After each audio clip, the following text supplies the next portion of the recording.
Aquí estamos poniendo la mañana en camino, aquí estamos escuchando a Tabaré Cardoso, que el 25, el viernes, estará en el Club de Pesca Noa Noa, en este precioso ciclo Música y Gastronomía frente al mar. El concierto está anunciado a las 9:30 de la noche. Algunos mensajes llegan, por ejemplo, Luis dice a través del chat en nuestro canal YouTube: lo que he visto en estos días en las calles por la LUC no refleja lo que dicen las encuestas. Bueno, diría Eduardo Botinelli, a quien ya vamos a recibir esto de llover sobre mojado, las impresiones que uno, legítimas, ¿no?, tiene porque está rodeado de determinadas personas, o suele ver a determinados o suele habitar en determinados contextos, o visita o pasa por su trabajo y su casa por determinadas calles, o vive en determinadas ciudades, o en determinados barrios, o en determinados departamentos. Y entonces, claro, se conforma legítimamente una mirada de la realidad, pero la realidad suele ser un poco más amplia, por definición, cualquiera puede entenderlo, y para eso están muchos instrumentos. Entre ellos, no solo el único, también nos enseñan eso los sociólogos, los que hacen ese trabajo, Eduardo me consta, entre ellos un instrumento de cierta o relativa aproximación son las encuestas, pero que para nada lo dicen todo, lo encierran todo, lo proponen todo, lo sugieren todo. Bueno, no le doy más vueltas al asunto. Está precisamente Eduardo Botinelli, sociólogo, director de Factum, con nosotros. Hola Eduardo, buen día, bienvenido y gracias por ayudarnos a poner la mañana en camino. Buenos días, Alejandro, un gusto estar acá. Bueno, en efecto, nada de esto para vos, que sos un tipo joven, pero sin embargo, hasta diría por trazabilidad familiar, vivís estos temas de casi desde el uso mismo de tu razón. Esa es como una permanente, esa como una constante, ¿no? Lo que dicen las encuestas no se parece a lo que yo percibo. Y más allá de que ese percibo puede estar atravesado por muchas subjetividades que uno tampoco percibe, de todos modos está atravesado por objetividades que son legítimas, pero que en todo caso suelen ser parciales, ¿verdad? Sí, sí, sin dudas. Se ha puesto de moda, digamos, y con razón en el último tiempo, hablar del tema de las burbujas digitales, ¿no? Es decir, de cómo en las redes sociales uno va viendo una realidad a partir de un algoritmo que le muestra lo que uno quiere ver, ¿no? Bueno, en parte también existen las burbujas reales, terrenales, digamos, y no digitales, que es el entorno en el que uno se mueve. Claro. ¿A qué escuela van los niños, las niñas? ¿A qué, bueno, si hacen una actividad extracurricular? No sé, van a un club, bueno, ¿qué club van? ¿En qué barrio viven? ¿Cómo es el grupo de amigos? Digamos, todo eso va formando la percepción que tienen las propias personas de lo que sucede. Y en realidad lo que sucede muchas veces está fuera de ese contexto, ¿no? Para poner un ejemplo bien claro, si uno va a La Teja, en La Teja gana el sí, o sea, y quien vive en La Teja y se mueve en el entorno de ese barrio, o esos barrios, digamos, limítrofes, ahí la sensación que hay es que el sí arrasa. Y con razón, porque después, en los votos, La Teja, efectivamente, el sí probablemente arrase. Ahora, si uno va a Carrasco, a Pocitos, Punta Carretas, y probablemente la impresión sea otra. Claro. Y estoy poniendo esto como de cuestiones, digamos, territoriales y con comportamientos claros en forma diferencial, ¿no? Entonces, muchas veces también sucede con los actos, ¿no? Fue mucha gente al acto, fue disparate de gente en el acto de cierre de una campaña electoral, de la que sea, no solamente del referéndum. Y cuando uno cuenta o contabiliza la cantidad de gente que fue a ese lugar, no alcanza ni para conseguir una banca de diputados o algo muy masivo, de repente una cosa de cierre, bueno, alcanza el 10% del electorado, digamos, un acto mega masivo, ¿no? Entonces, muchas veces esas cosas van permeando esa percepción que tiene que ver con los entornos, ¿no? Bueno, el grado de participación que se tenga en la política, es decir, hay todo un conjunto de elementos que hacen que las percepciones y la propia construcción personal de lo que pasa en el país se ve atravesada por esas realidades. Recuerdo, esto lo sé por oídas, ¿no? Naturalmente, y vos ni te cuento, pero siempre se habla, a propósito de esto que vos decís, la importancia de los cierres en los actos masivos y el número de público que te acompañó o no a ese cierre, a ese acto. Siempre está como un emblemático cierre por lo multitudinario, y tengo entendido hasta ese momento nunca antes visto en tal dimensión, el cierre de la campaña de la elección del año 1971 del Frente Amplio, que generó, en una época además donde vos me tenés que ayudar, porque seguramente has estudiado el tema, no habías nacido, pero has estudiado el tema, en donde el insumo, encuestas de opinión pública, era una absoluta rareza, y por lo tanto las cosas se medían de acuerdo a ese entusiasmo callejero, y eso provocó a algún veterano, veterano o veterana militante de la izquierda de aquellos años, provocó que esa persona tuviera una grandísima decepción cuando el Frente Amplio ni siquiera obtuvo votos suficientes como para ganar la intendencia de Montevideo, a pesar de protagonizar un acto masivo como nunca antes se había visto, ¿no? Sí, claro. Es que efectivamente esa historia es muy recurrente, como gráfica, para mostrar ese elemento. Es decir, el Frente Amplio tenía una concentración muy fuerte de los votos en Montevideo y había una euforia muy importante, la necesidad de participación, de presencia, que era el arranque, el comienzo, todo el calor. Entonces, claro, realmente, bueno, también de oídas y cuentos y entrevistas y demás, la propia dirigencia política se engañó. Realmente quedaron con la idea de que efectivamente era posible un triunfo del Frente Amplio en el 71. Claro. Tiene que ver con esas percepciones, ¿sí?, de los actos, de la movilización, que generan, bueno, esos entornos, que no había encuestas, no había encuestas. Y como contrapartida a eso, y esto es pre-redes con todo lo que eso implica, ¿no? Hablando de burbujas y entornos, como contrapartida a todo eso, ¿te acordás aquella famosa frase acuñada por Sanguinetti en su entorno acerca de las mayorías silenciosas, ¿no? Sí, Esas claro. que, esas que terminaban entre comillas, inexorablemente, una vez sí y otra también, dándole el voto a los colorados, por ejemplo, ¿no?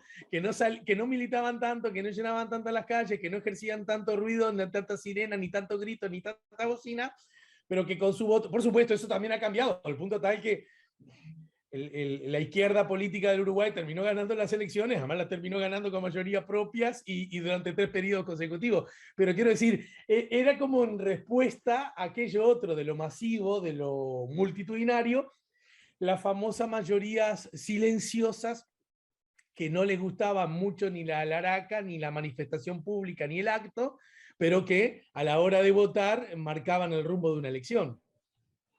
Sí, es que si uno mira cualquier acto, siempre son más, o casi siempre, son más las personas que no van a los actos que las que van, ¿no? Obvio. Entonces, en general, hay, no siempre y no en todos los contextos y no para todos los partidos, pero sí, en términos generales, sí. Y después lo que hay es, además de esa mayoría silenciosa, ese que no se expresa públicamente, que no pone banderas en la casa, que no milita, digamos, activamente. Claro. Eh, Después hay otro fenómeno con respecto a ese silencio, que es el que es el dolor de cabeza para las encuestas. Es decir, las encuestas pueden reflejar un montón de elementos y acercar a un estado de situación, a una intención de voto, de participación en determinado momento, pero hay otro conjunto de personas que ocultan su voto, ¿no? El famoso voto oculto, ¿no? O también lo que se dio ya hace 40 años, la espiral del silencio, más de 40 años, Claro, claro. 50 años ya, ¿no? Es decir, que es una generación de opinión pública que se va formando por debajo, digamos, no perceptible y no recogible necesariamente a través de las encuestas, que también hacen a esa construcción de una posición no esperable o no visible. Exacto. Bueno, y justamente, tomando en cuenta todos estos asuntos, se dio a conocer días atrás, de cara al domingo, la última encuesta que difundió Factum, ¿verdad? Sí, es la última previa al referéndum del domingo. Es decir, fue realizada 2 semanas antes de que efectivamente se lleve adelante el acto eleccionario, el referéndum, el recurso de referéndum, el domingo 27. La encuesta fue realizada entre el 11 y el 14 de marzo, por eso decía, refleja lo que el estado de situación a 2 semanas antes. Y en ese contexto, lo que vemos es que nosotros dividimos el voto entre lo que llamamos voto seguro, es decir, que la propia gente dice, no, yo seguro voy a votar esta opción, y en principio no hay razones para pensar que la cambie, y un voto dudoso o probable, que es lo que la gente elige hacia una de las opciones, pero dice, no estoy seguro que lo vaya a votar, sino que es hacia donde me inclino hoy. Bueno, en esas variantes, lo que tenemos es que el voto seguro por el sí se ubica en el 36%, el voto seguro por el no en el 41%, hay un 2% que declara que seguro va a votar en blanco, y otro 2% que dice que seguro va a anular el voto. Ajá. En ese contexto tenemos un 19% de lo que llamamos voto dudoso más indecisos puros. Los indecisos puros son las personas que, aún pudiendo elegir en forma dudosa una de las opciones, tampoco la elige, sino que no tiene ninguna inclinación por las opciones, ni aunque sea forma tibia, digamos, ¿no? Es decir, que no lo afirma, pero tampoco se acerca.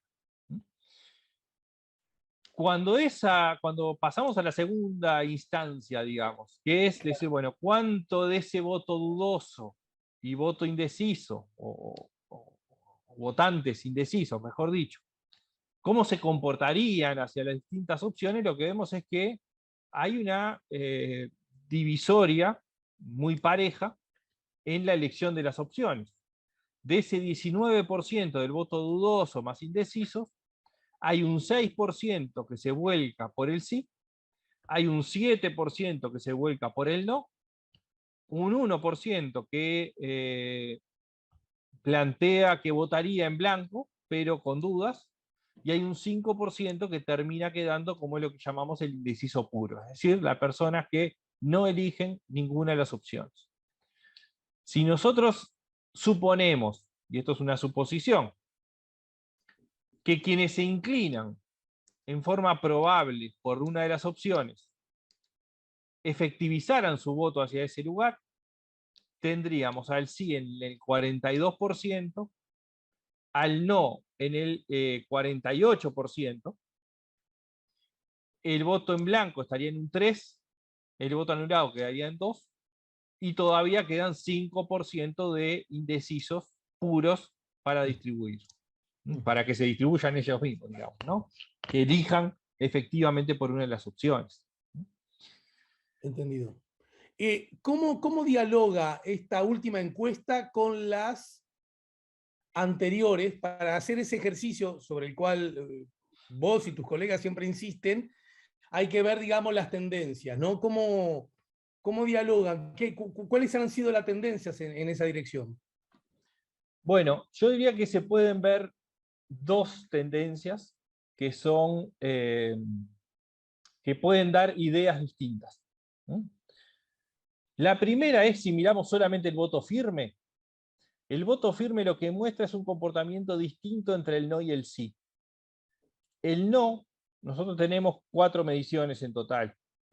De septiembre tenemos algunas previas, pero que no estaba todavía consolidado el tema de las firmas, o sea, era muy hipotético, digamos. Esto ya es habiéndose presentado las firmas y ya sabiendo que, si bien la Corte Electoral no se había expresado, iba a haber referéndum. Si nosotros miramos el voto seguro por el no, dentro de los márgenes de error que tiene la encuesta, pero sistemáticamente lo que se veía era una consolidación del voto firme por el no, que pasa del 38 al 41%. Va creciendo muy lentamente, pero pasa de un 38% firme a un 41% en febrero de este año, es decir, bueno, hace poco más de un mes, y en la última medición de mediados de marzo, lo que muestra es una consolidación de ese 41% de voto firme. Bien. Cuando miramos la evolución que ha tenido el sí, es distinta. Lo que decía, mientras el no crece septiembre, noviembre, febrero, que son las mediciones previas, y se consolida en marzo, el sí tiene oscilaciones de un punto que son totalmente esperables entre una muestra y la otra, es decir, podemos decir que estaba consolidado en el entorno del 31 al 33%, y lo que muestra es que en la medición última, de ahora de marzo, mejora el voto firme y pasa del 33 del 32, perdón, al 36%. Entonces, los movimientos son distintos. Ahora, esto es el voto firme. ¿Qué es lo que vemos? Cuando pasamos a ver cómo se movió el voto probable, lo que vemos es que en realidad las variaciones fueron bastante menores en los movimientos entre una medición y la otra, y lo que vemos es más bien estabilidad. ¿Cuál es la estabilidad? Bueno, primero, que nosotros en septiembre y noviembre no teníamos desagregado el voto en blanco y el voto anulado, porque todavía no estaba configurado el escenario real, sino que eran más las posturas a favor o en contra de la ley de urgente consideración. ¿Bien? Lo que vemos en la tendencia, cuando sumamos el voto en blanco al no, porque después se desagrega y en definitiva termina siendo favorable a la ley, es una estabilidad muy fuerte, digamos, a lo largo de las mediciones, que se ubican quienes están a favor de la ley, es decir, que se inclinan por el no o el voto en blanco, en el entorno del 50%. 50, 51. ¿No? Hay una parte que es el voto hacia el no, que es el 48% en la última, era 49% en la anterior, pero a eso se le suman 3 puntos del voto en blanco, que en definitiva actúa hacia el mantenimiento de la ley. Cuando miramos la estabilidad de, la variación, los movimientos que ha tenido el voto hacia el sí, lo que vemos es que ha tenido un mejor momento en septiembre del año pasado. Ese fue el momento más firme o más fuerte, de mayor posicionamiento en contra de la ley de urgente consideración. Luego bajó y ha oscilado, se ha movido, y con un crecimiento sistemático del 39% que tenía en noviembre al 41% en febrero y 42% en marzo.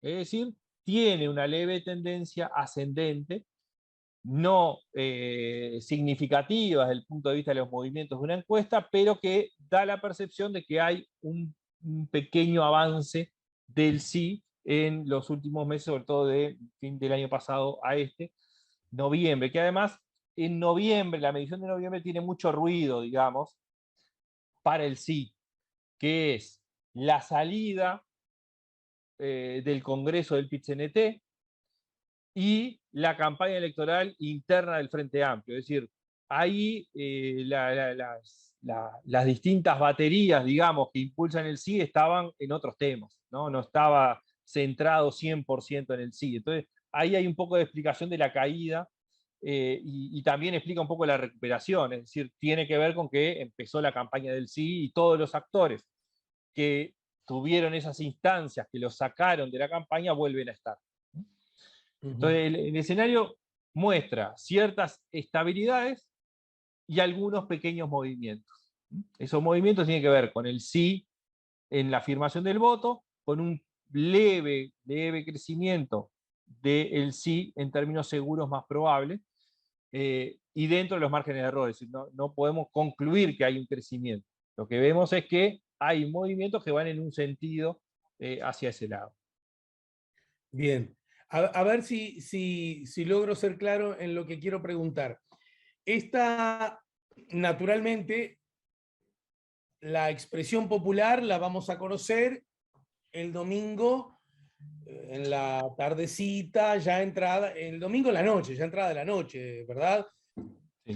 ¿Vos pronosticás o especulás a qué hora podamos tener resultados por lo menos satisfactorios acerca de si ganó tal o cual posición, casi de inmediato, dirías, o no necesariamente? No, por los datos que está manejando la Corte Electoral, se espera que sea más sobre las 10 de la noche, una cosa así. Los datos, digamos, ya que podamos ver tendencias consolidadas. Bien, Ahora, todo depende cómo termine realmente esa noche. Es decir, si hay una distancia muy corta, o sea, si es un escenario parecido al balotaje 2019 o parecido al balotaje 2014, ¿no? Para ponerlo bien claro, gráficamente. Es decir, claro, hay una claro. distancia de 1 o 2 puntos o hay una distancia de 10 puntos o 14 como fue 2014, ¿no? Bien. Eh, Según, todo, según, todo hace pensar que va a ser relativamente parejo. Ahora, la relatividad es laxa, digamos, ¿no? Es decir, bueno, y con un elemento adicional acá. Cada punto que se mueve de una opción a la otra, achica o agranda en 2 puntos. Es decir, si hoy pongamos el escenario 42-48, si el no perdiera 2 puntos, pasaría a 46.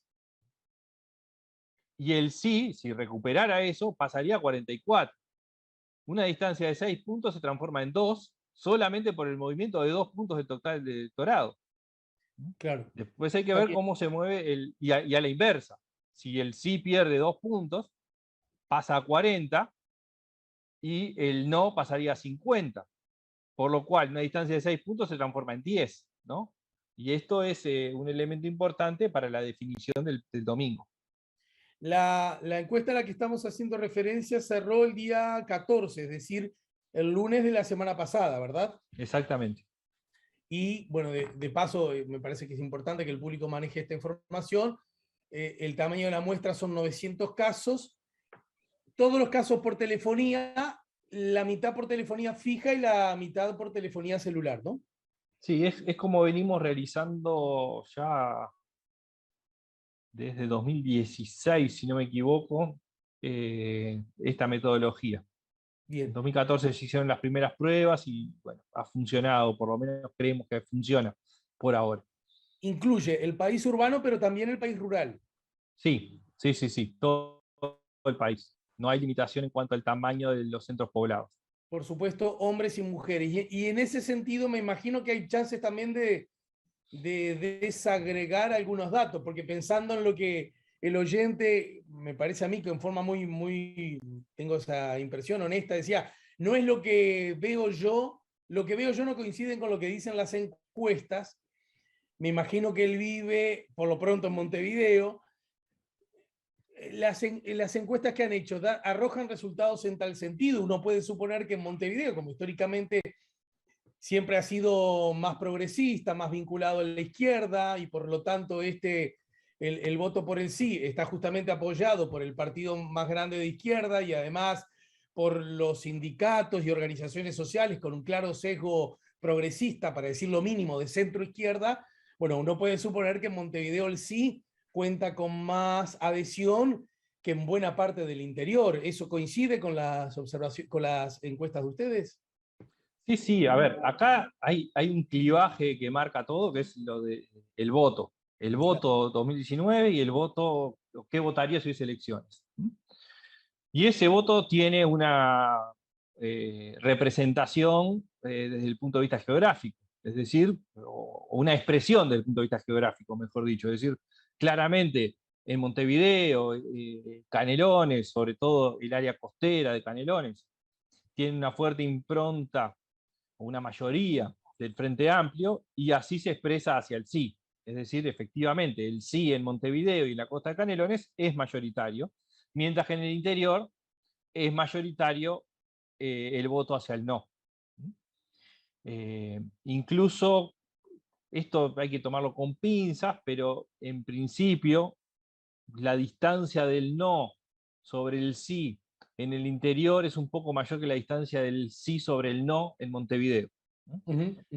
Hay que ver después con los datos finales, pero aparentemente ahí estaría un poco la diferencia o donde se logra hacer el quiebre de tendencia. Hay que ver si esto después se termina reflejando en esos parámetros, pero sí que el Montevideo es más proclive al sí y el interior más proclive al no. Eduardo, yo no sé exactamente Factum en general y vos en particular qué expresión están manejando, pero yo viendo estos resultados, si me apoyo en estos resultados, los últimos que da a conocer Factum, sobre los cuales estamos hablando hoy, me parece que no sé si aplica otro adjetivo que decir que el no de aquí al domingo luce como favorito. Sí, sí. O sea, ¿Sí o no? sí, hay una tendencia favorable al mantenimiento de la ley. ¿Ah? Eso es bastante claro. Pero no es una distancia, no solamente por la encuesta en sí, sino por las tendencias observadas de estabilidad con pequeños movimientos, con la salvedad que decía con respecto a cuánto pesa el trasvaso de un punto de una opción a la otra, es decir, el doble peso que tiene, la distancia que hay una campaña electoral, hubo debates, hubo otros que no hubo debates, o sea, debates suspendidos, está Hubo la palabra debate, del claro, y presidente, anuncio de no debates, ¿no? ¿no? Exactamente. La palabra del presidente, la cadena del sí, el trabajo en el territorio, el trabajo en lo que digo territorio digital, el trabajo militante en las redes sociales como forma de llegar a determinados públicos. Todo eso tiene impacto, si no, no se harían las campañas electorales, ¿no? La campaña electoral lo que buscan es cambiar lo que existe o llevar hacia su opción. Entonces,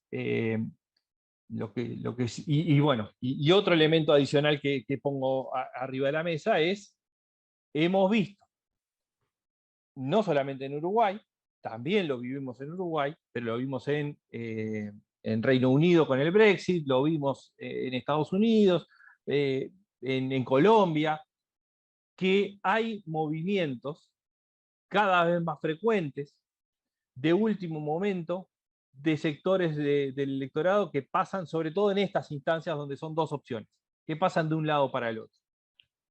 No sabemos si puede pasar o no, no lo sabemos. Lo que sí sabemos es que entre octubre y noviembre algo de eso pasó.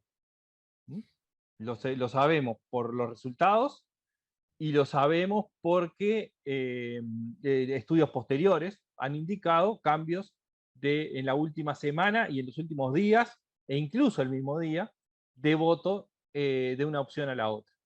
Entonces, teniendo todas esas salvedades, y no es una especie de abrir el paraguas, sino de transmitir un poco las limitaciones que tienen las encuestas, lo que hablabas al principio, de bueno, la herramienta es muy importante, es muy útil, pero tiene limitaciones.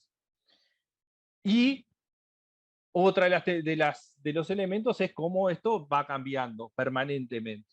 Entonces, teniendo esas salvedades, es que no es un escenario que está absolutamente cerrado, no podemos afirmar rotundamente que la ley se va a mantener.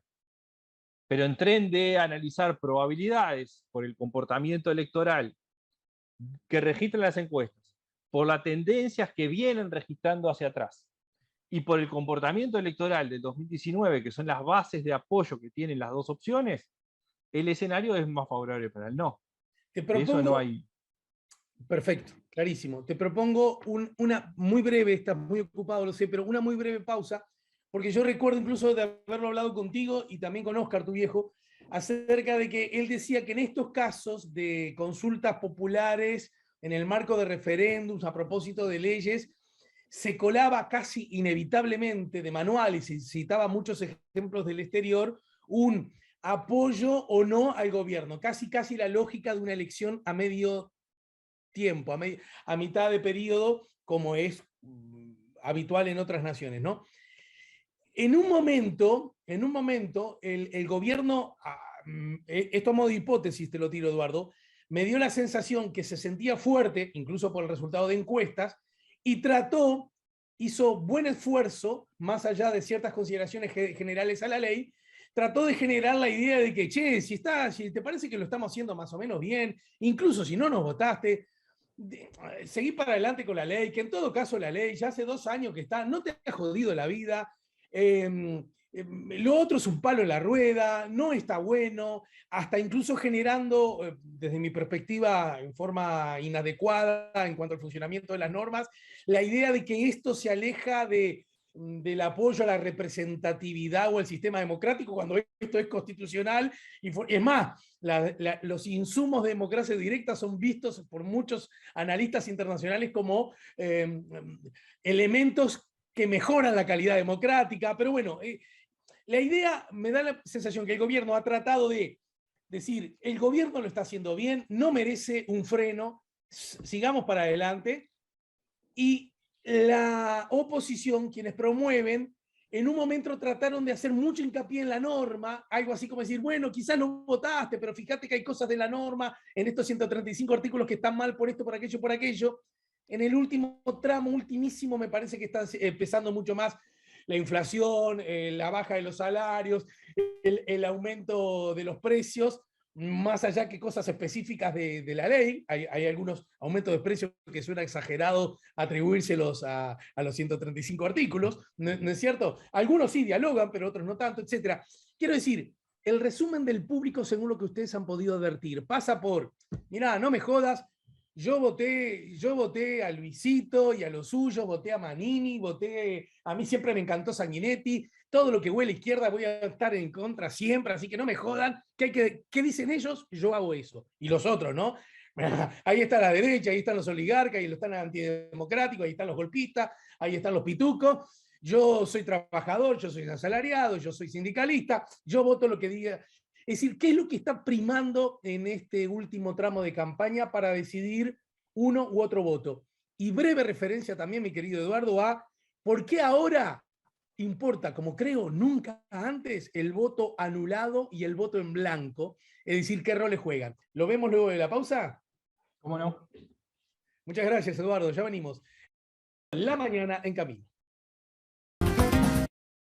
Bueno, ahora sí, el último tramo de la mañana en camino, y ahora sí le agradezco infinitamente, como siempre, la disposición y la gentileza de Eduardo Botinelli, que se queda 3 minutos más para cerrar. Será este nuestro último encuentro antes del domingo, obviamente, después tendremos mucha tela para cortar en diversas direcciones. Pero en todo caso, yo te dejaba dos preguntas arriba de la mesa. Uno, ¿por qué importa? Me da la sensación más que nunca, o subrayadamente más que otras veces, el voto anulado del voto en blanco. Me parece que no es un tema menor de acá al domingo. Bueno, es que la ley que reglamenta los referéndums separa el voto en blanco del anulado, que no sucede en otras instancias. O sea, por ejemplo, cuando en las elecciones nacionales se distribuyen las bancas, se toman los votos válidos, y los votos válidos excluyen el voto en blanco y el voto anulado, o sea, las dos opciones. Por lo tanto, siempre cuando presentamos las encuestas y cuando incluso se reportan en los medios, el voto en blanco y anulado en general no se separan, ¿no? Es Claro. como una sola cosa. En los referéndums sucede una cosa distinta. Los votos válidos se consideran todos los votos a excepción de los anulados. Los votos en blanco se consideran parte de los votos válidos. Y adicionalmente, el artículo 40 de la ley establece que los votos en blanco se suman al no. O sea, y está explícitamente así. Entonces, la diferencia es sustancial entre el voto en blanco y el voto anulado. Mientras el voto anulado no participa en la decisión, el voto en blanco participa a favor de mantener la ley. Se puede decir que el voto en blanco, alguien que vota en blanco puede decir, no hago lo que el gobierno me pide, pero sí hago lo que al gobierno le conviene. Sí, sí. Sí. Podría ser, digamos, un apoyo a la ley y no necesariamente un apoyo al gobierno. Se podría llegar a interpretar de esa forma, ¿no? O quizá no hago lo que el gobierno me pide, pero sí me separo explícitamente, me pongo en contra de lo que la oposición sugiere. Claro. ¿Mm? Sí, sí. Cualquiera de las dos, digamos, interpretaciones son válidas, pero tiene un efecto jurídico. Y el efecto jurídico es que se vota, que se suma al no, al mantenimiento de la ley, ¿no? Entonces, para que los 135 artículos, en este caso, se anulen, o sea, para que se haga lugar al recurso de referéndum, eh, el sí tiene que superar al no más en blanco. Es decir, la suma, los votos por el sí tienen que ser mayor a la suma de los votos por el no más los votos en blanco. Esa es la regla y ahí está la diferencia entre el voto en blanco y el voto anulado. Y sobre el tema, aunque para vos implica llover sobre mojado, porque no hoy, pero cuando abordamos el tema lateralmente, más de un oyente preguntó, ¿y cuál es la diferencia? Es decir, entre votar en blanco y votar anulado. ¿Cuándo se considera un voto en blanco y cuándo se considera un voto anulado? Bueno, un voto, cualquier sobre que no tenga una papeleta por el sí o por el no, es un voto en blanco. No importa lo que tenga adentro. O sea, si está totalmente vacío, es claro que es un voto en blanco. Si tiene una carta, un dibujo, ¿no? Las fetas de salame que siempre son Famosa. pintorescas, ¿no? Las famosas, eso es un voto en blanco si no hay una papeleta. Si hay una papeleta y cualquier otro objeto extraño, se anula el voto. Si hay una papeleta por el sí y una papeleta por el no, se anula. Si hay 3 o más papeletas de cualquiera de las opciones, también se anula. Es decir, lo que se anula es cuando hay una hoja de votación, ¿no? Cuando está rota o marcada, visiblemente marcada, ¿no? También se anula. Eh, lo que sí es claro es que para que el voto sea anulado, tiene que haber una papeleta. Si no hay papeleta, el voto es en blanco, independientemente de lo que haya dentro del sobre. Y según el encuentro que han tenido con el público encuestado, ¿qué es lo que está motivando una u otra posición? ¿La identificación, la identidad con el gobierno o la lejanía o identificación o alteridad con el gobierno e identificación con la oposición? ¿O una mirada más o menos crítica o una mirada de apoyo explícito a los artículos cuestionados? Bueno, eso ha ido cambiando. Claro. Yo diría que se ha ido alineando mucho más a lo político partidario, es decir, al voto en 2019 o al voto actual, y que se ha movido muy poco entre sí, pero básicamente eh, se, ha, se ha ido alineando en ese sentido. Es decir, nosotros 2 o 3 mediciones para atrás, o recurrentemente, encontrábamos, por ejemplo, que cerca del 6% del total del electorado que votó al Frente Amplio y que votaría al Frente Amplio si hubiese elecciones el próximo domingo, no estaba eligiendo el sí. Y había poco menos, 4 puntos del total del electorado de votantes del partido de la coalición que no elegían el no. ¿Qué significa esto? Elegían o la opción contraria, o el en blanco, o anular el voto, ¿no? Bueno, eso cambió en el último tiempo. Hay un alineamiento mucho mayor político y el voto en el referéndum. Es decir, se alineó fuertemente el voto frente amplista con el sí y el voto de los partidos de la coalición con el no. Entonces, mientras en algún momento estuvo en discusión, digamos, cuáles eran los elementos que movían la aguja, sobre las formas, sobre los contenidos, terminó alineándose políticamente, o por lo menos hasta ahora ha sido así, claramente, para que termine de definirse y el resultado va a ser clave, bueno, ¿cuánto pesa, por ejemplo, el electorado que entre la primera y la segunda vuelta cambió de un partido de la coalición a votar a Daniel Martínez? Bueno, ese voto es importante, cómo termina definiéndose. Y lo otro que me parece importante de lo que hablabas cuando cerrabas el bloque anterior con respecto al posicionamiento del gobierno y de la oposición con respecto, o si querés, vamos a clarificarlo, del no, la campaña del no, la campaña del sí con respecto al gobierno, ha ido cambiando. Al comienzo, desde el gobierno se negaba la posibilidad de que fuera un referéndum contra el gobierno. Y en el último tiempo se llevó hacia ese lugar, es decir, es a favor o en contra del gobierno. ¿Qué es lo que pasa?